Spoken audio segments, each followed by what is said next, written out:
Deň sa chýli ku koncu a vy počúvate večierku. Váš denný sumár správ bez zbytočností. Je 25. august a meniny má Ľudovít. Ak chceš niekomu zlepšiť deň gratuláciou, ešte to stíhaš. Teraz už najhorúcejšie témy dnešného dňa.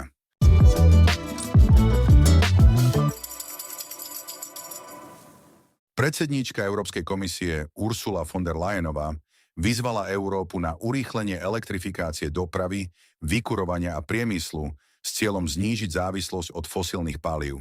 Pričom Európska únia si stanovila ambiciózny cieľ zvýšiť podiel elektriny na spotrebe energie z dnešnej štvrtiny na takmer polovicu do roku 2040.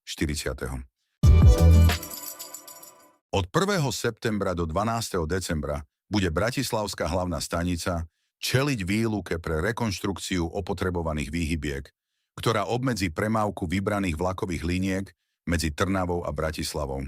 Pričom cestujúci budú môcť pokračovať v ceste prostredníctvom náhradných spojov a integrovanej dopravy.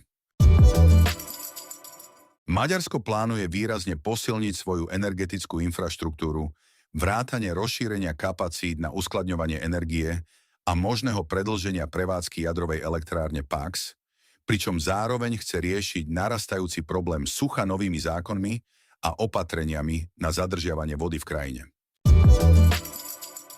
Najnovší prieskum agentúry Ipsos ukazuje mimoriadne tesný súboj na čele, kde progresívne Slovensko síce vedie pred smerom SD, no rozdiel medzi nimi je taký malý, že vyhrať by mohla ktorákoľvek z týchto dvoch strán.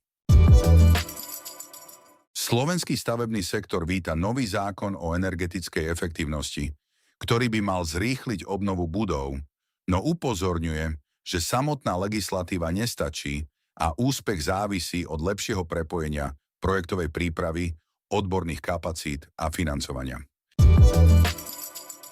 Minister životného prostredia Tomáš Taraba razantne odmieta výzvy Slovenskej národnej strany na jeho odchod z funkcie a jasne vyhlásil, že 15. septembra zo svojho postu neodstúpi. To je na dnes všetko. Počujeme sa zasa zajtra.